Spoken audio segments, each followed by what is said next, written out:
if you're hearing this in a difficult economy Yep. or a shifting economy, Exactly. Yeah. you want to make sure that you have created a connection, a relationship with your customers that is so great that you're not the first on the chopping block. Welcome to the Business Ownership Podcast, brought to you by Awareness Strategies, helping you navigate the waters between entrepreneurship and ownership. Hey there, peeps. This is Michelle Nedleck, and I'm super glad that you're here with us today because I'm here with my most amazing guest, Wendy. Wendy, thank you so much for being here with us today. Thank you so much for having me. It is an honor. I love sharing my passion and knowledge with people who can benefit from it. Awesome. So give us a quick introduction to you and your business. What do you do? All right. Well, my name is Wendy Caverly, and I am the owner of Crusaders Networking. And Crusaders Networking is the company that focuses on the how to find the who. If success in life is not what you know, but who you know, how are you going to meet those people that are going to help you, find more sales, find bigger rooms, be the resources that you need? It's all about intentional connection. And that is what our area of expertise is: intentional connecting for professional success, the how to the who. Awesome. So how did you get into connecting as a business? So, well, I mean, from my own personal history, as I look back, I realized every single profession I had was made better by my ability to have a sincere connection quickly with whoever they might be. Even when I was just working the front desk of an athletic club, I still needed to be able to have that warm, fuzzy moment with the customers, with the members, because while they're checking in, greet them, make them feel good. When they're leaving, acknowledge them, remember they're there. When they have a problem, know that they're being heard. And it wasn't until about 10 years ago that I switched careers and I became a credit card processor.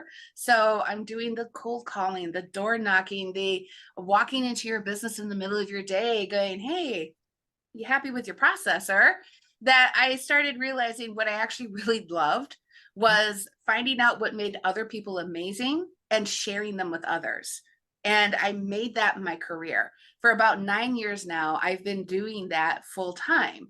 And for the last 3 years, I've actually started sharing with others how they too can find that passion and that success by being the connector, by finding out what makes other people amazing and sharing them with others. Very It's fun. cool. Yeah. Absolutely. So when you're working with somebody, what does that look like? What is that transaction and what's going on at all the different levels, whatever you might have? Right. Well, so traditionally, when I'm working with somebody, it's because they've either are brand new and their employer has said, I want you to be successful quickly because frankly, I'm paying you. Let's give you these skills and this strategy so they can become more comfortable moving through multiple business environments. I mean, I don't particularly care for the word networking. It's very limiting. It's very restricting. It's so much more than business cards and cocktails, which is what most people view it as. It's really about, sincere connection or professionals that have reached a frustration point. It's not working and they don't know why. They have a lot of knowledge. They've gone through sales training. They're paying for marketing. They're attending events and it's not clicking. Why isn't it clicking? So those are the two people I'm most likely to work with, because it may not be working, not because you're not doing it right. You just might be doing it right in the wrong environment. That's probably one of my favorite things about what I do is we start with, who are you?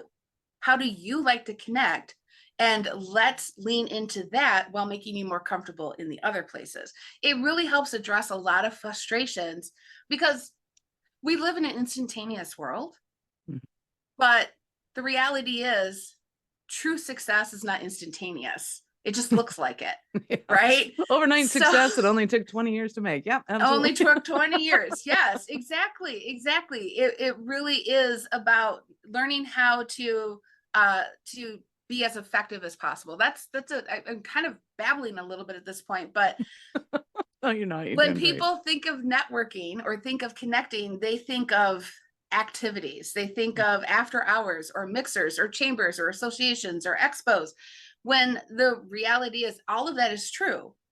But you don't always have to add more things into your calendar or join more organizations to find the value you're looking for. You could be missing the ideal client, referral partner, mentor, bigger room right next to you because you have came in with a too narrow focus on what the opportunities can be. So we do talk a lot about, what are you doing now? Mhm. How can you find those opportunities without adding more time to your schedule? Do you recognize the value of networking with your current clients? Mhm. Yes, they're already clients, but guess what? They could be referral partners. They could be raving fans. They could be your number one word of mouth sales rep. So we talk a lot about taking a high strategic view of the process and what goal are you attempting to accomplish? What skills or strategy do you need to accomplish that goal? And are you confident and agile enough that when a new opportunity presents itself, that you already know how to move, how to pivot to get it?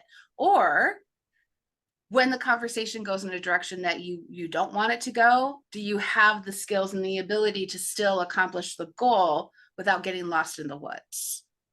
Nice. I love All that. sounds And it reminds me of a story of a gal I knew that owned a florist shop and was, selling the flowers, selling the flowers, selling the flowers. Finally was utter frustrated and just decided to go for a walk, and happened to go into the stores next to her and go and talk to the people that are around her, and found out that, the right next door was a chocolate shop, and then right next door was wedding shop. She's like, oh my God, all these people right here in right my here. neighborhood. This is ridiculous. I need to know these people. Yes. And then they started, of course, interacting with each other and going, hey, have you talked to Mary down the street and she'll help you with blah, blah, blah. And that allowed all of them in that, that strip to be able to grow and to flourish. And that's Yes. all it was the owners of all those businesses Yes. right beside each other for 5 years now, talking to each other. That's actually how I got into the coaching consulting strategy side a couple years ago, because something happened that made me aware of the fact that what I do is not default. Not Right. everybody doesn't do this automatically, but that's actually not a bad thing, because it means it's a skill and skills can be learned. Yeah. And what I love about that, you're talking about this florist shop who was surrounded by her ideal referral partners or collaborators, is it's especially valuable for solopreneurs, new entrepreneurs, people who are responsible for their own, pipeline, Mhm. to find others that can understand and share that journey. That's where the encouragement comes from. That's where the inspiration comes from. That's where the help comes from. When things, that's what network is. When something unexpected happens, you lean into your network, but you have to have them before. If It sure if helps. you if you have them before, it's an inconvenience. If you wait until after, it's a crisis. Right. Yeah, so you're right. So link arms with those people that can share the journey with you. We can get farther together. Mhm. Well, and I think too, when kind of early in the years when I was talking to people about their networking, I'm like, quit selling your stuff to these people. They're sick of it. They don't want to hear it. And what you're really looking for is a center of influence. Go and find as many center of influences as you know. And that was kind of my basic, like, you got to go grow exponentially, not just kind of the one-on-one. So what's the conversation that you have with people about understanding how to collaborate with people, as opposed to seeing them either as a dollar sign on their head, you'll spend so much money with me, or you won't spend any, or like all of the kind of mindset Yeah. things that come play. So the interesting thing is what you just said about that center of influence. That's what led me here. I attended a networking event when I was a credit card processor, and I noticed one person everybody talked to. They never left their table. Everybody in the room stopped by and chatted with that person. And I thought to myself, I don't know who they are, but I need to know them because I need to know people. So that was my first introduction to the idea of relationships bringing value to you. When you are a resource to others, it is less work for you because others share your name. Others say, you need this, talk to Wendy. Wendy knows the solution or knows the person. And And my goal is always to encourage people to not only know those people, but to become those people. How do you become the person that everybody knows? It starts by being the person who gets to know everybody. Start those conversations and don't make them about you. Because the goal is, this is not the last time you're going to speak to them anyways. It's the first time. So there's plenty of time down the road for you to talk about who you are, what you need, what you can do for them. How do you know those things if you don't at least have a conversation with them first that's about them? So that's the first thing I encourage people to do, especially if they're at one of those random chamber events or mixers or after hours, is to talk about them, learn about them, listen for how you could be a resource to them. The goal is to create a warm fuzzy. That's what I call them. The warm fuzzy feeling, that person that made you feel good, so that when I reach out to them after the event and say, hey, I'd love to grab a cup of coffee and learn more. Are you willing? I have time next week. They're going to say yes. So there's your second layer. So that's the first thing I always encourage. This is not your last time, it's your first time. Think of the connecting process like a bucket of paint. You can dump everything over their head all at once, and some will stick, but most of it will be on the ground. Where if you add it a layer at a time, you are creating a solid foundation that you can build a lot of value off of for years to come. Make it about them first. And some of the people that I've seen do this the best are people that have been in business for years, and they're not just doing it at the networking events or the conferences. They're doing it when they're walking down the street. They're doing it at the baseball games. They're doing it at their kids' hockey games. And it becomes a natural conversation because a lot of people go, oh, I don't want to network with my kid's hockey team because it's, gross and sleazy. It's like, well, then quit being gross and sleazy. It's not gross and sleazy. Have a conversation. Like, do you know these people? Have you gone out and said, hey, I'm so-and-so and love to know, what do you do? Which kid's yours? Start there. Find out who these people are and what they do. Like, it is absolutely a skill set that we are not taught, especially when we're taught be afraid of strangers and don't talk to them and all that kind of fun jazz. And then in the digital world, we're so used to just kind of flying off of the top of whatever's going on in our head that we don't actually know how to articulate a real conversation with a real person, that it really becomes a skill of how do you just go out there and say, hi, nice bag, whatever the case might be. Like, that can seem normal from a woman to a woman, but how do you create those conversations that are just normal and natural and allow you to get into knowing somebody without sounding creepy? Let's go there. What I actually really enjoy about that is I tend to I translate the skill of connecting into landscapes, and each landscape has a different traditional goal in mind. And the fishing landscape is the forward agility. It's the professional growth. It's where you find collaboration partners and mentors. And the ideal environments for that skill set: soccer games, PTA meetings, gym memberships, the country club, things of that nature. It's where you're in a casual social environment with others, where you can just have a comfortable conversation to pass the time, but you're listening for specific triggers. I like to call it choose your own adventure. You're listening for different things in the back of your mind. In the meantime, you're listening to them talk about their life, their whatever. You are listening for things that you can grab onto and explore that further. And sometimes it does result in, I did pick up a massage therapist at the farmer's market a couple of weeks ago, just because I was literally having a conversation with the lady behind the table over acorn squash. Okay, so I need to know more about this. Yeah, well, because it's really passive listening is what it's doing. Is we were just chatting about this and that. And I said, does your family own the farm? And she's like, well, it belongs to my brother-in-law. I'm just helping out today. I'm a massage therapist and I'm opening a new shop around the corner. So literally I'm like, that is amazing. I am so glad I met you.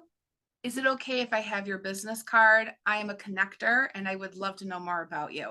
Honestly, when you are a professional, anybody who wants to hear your pitch is exciting, right? And again, it wasn't about what, I mean, honest, let's be honest. I am thinking in the back of my head, new client.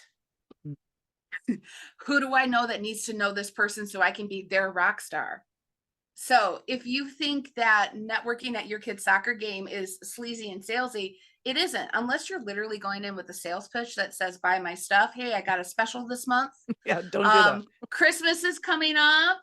Who on your list needs my stuff? You're not actually doing that. What you're actually doing is you are listening for how you can be of service to them. And that starts the conversation. Who do I know that needs to know this person? Who do I know that this person needs to know? I get to be the rock star that made that resource available. Nice. So who would you say you serve and support the most? Or like, where's the majority of your clientele coming from? Or who do you love to serve and support? So I actually have two that tend to find their way to me. And one is businesses that have new sales forces or young sales forces under 30. Because as we mentioned earlier, that have a conversation seems to have kind of gotten lost a little bit. It's conversation with intent, but you still have to know to have a back and forth conversation. So young millennials often don't have that skill. They still think like a student, where listen, answer the question, wait for next question, where that conversation helps them explore the opportunities without being like, do you need my stuff? If you don't need my stuff, why are we here?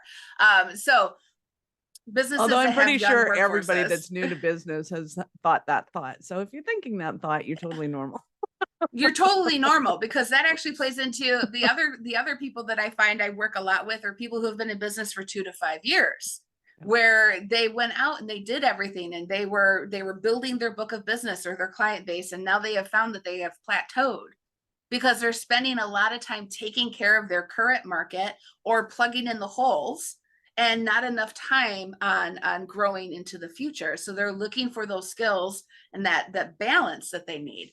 I really enjoy working with, I just onboarded a financial advisor actually yesterday, because multi-generational or multi-year customers, they want to be able to keep people for a long time.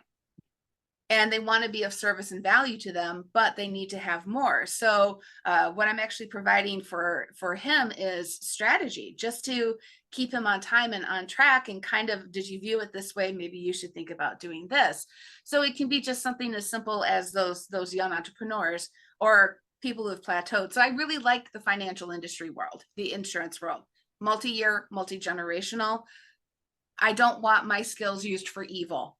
It's not intended to pry open somebody's wallet. It's intended to create long-term value for both parties. The other industries that I really have found a niche with are B2B service providers. If you are a coffee service, a vending service, a copier, printer, IT, any one of those services where your clients are other businesses, how do you make sure that that client is a multi-year client? I used to do vending. I had a vending and coffee business for about 10 years at the beginning of this century. And that equipment is expensive and it's hard to move. And I had to hire someone to come move it because you need big trucks for it. So it was really important to me that my customers were happy for years, because just having to switch that stuff out because somebody didn't like the price of Coke or whatever the case would be was complicated. So are we allowed to talk about the economy? Well, keep in mind, it will change every 2 years, whether you want it to or not. And we have no idea when somebody's listening to this. That's true. Okay. But the other side of that is, if you're hearing this in a difficult economy or a shifting economy, exactly, yeah. You want to make sure that you have created a connection, a relationship with your customers that is so great that you're not the first on the chopping block. When they have to start looking at their budget and making those hard choices to keep employees on, to keep the business moving forward, they're going to start with those exterior services and think that they're going to bring them in house. So First of all, how do you create a connection with your current client so you're not first in the chopping block? And how do you keep planting those seeds of other connections so you have the continuous network, the continuous referrals, the continuous growth that you need to just rise to whatever challenge you and your business are facing. Nice. Love that. So as you may or may not know, in our connecting, we have a phenomenal CRM to be able to keep track of all the sales, all the people I've ever met anywhere, podcast guests. But it inevitably happens that at the end of the podcast, I'm like, hey, who do you need to know? What's going on? And you might say, hey, I need somebody that's really influential in the financial services. And I'm like, oh, I know somebody. And now I forget who it is. So how do you like practically keep track of who's who in the zoo, especially when you start growing it out, like you're talking hundreds, thousands?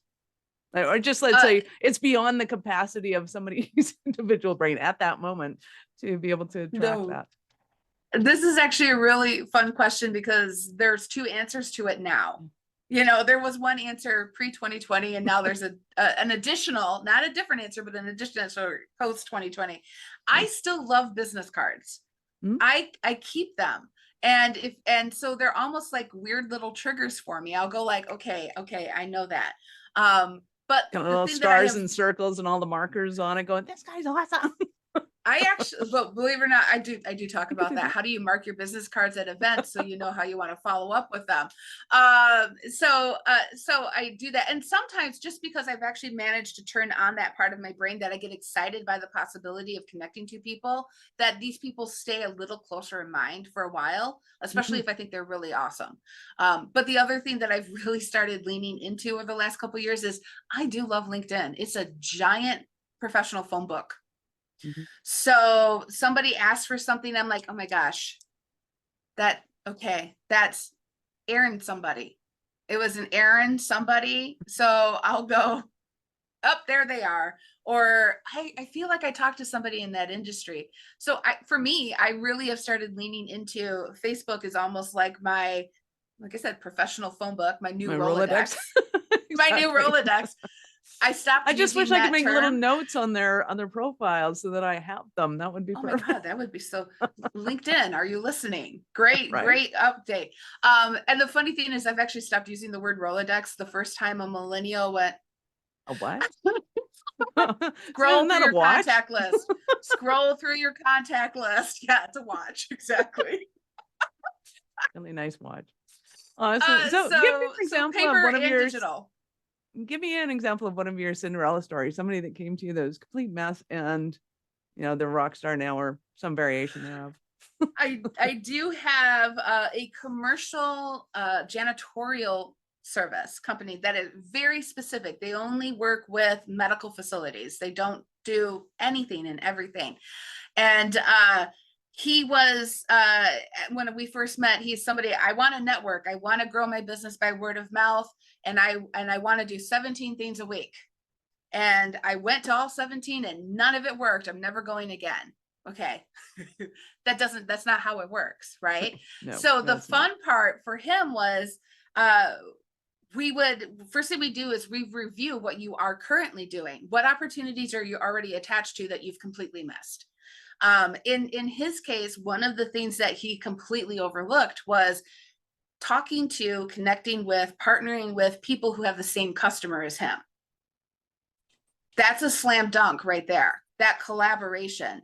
When you have a client, you say, I will do this. My associate will do that. They're not technically an associate. They're another business, but you're passing the same client back and forth. He wasn't doing that. It never occurred to him to talk to a non-customer target to grow his customer base. In addition to that, I do really love the strategy sessions that I have with my clients. That's part of my service. He was, I encouraged him to start having 2 conversations a week with people just to connect. And one of them invited him to join an association of his ideal client. And he didn't realize that there was an opportunity. He's like, but I didn't get a customer.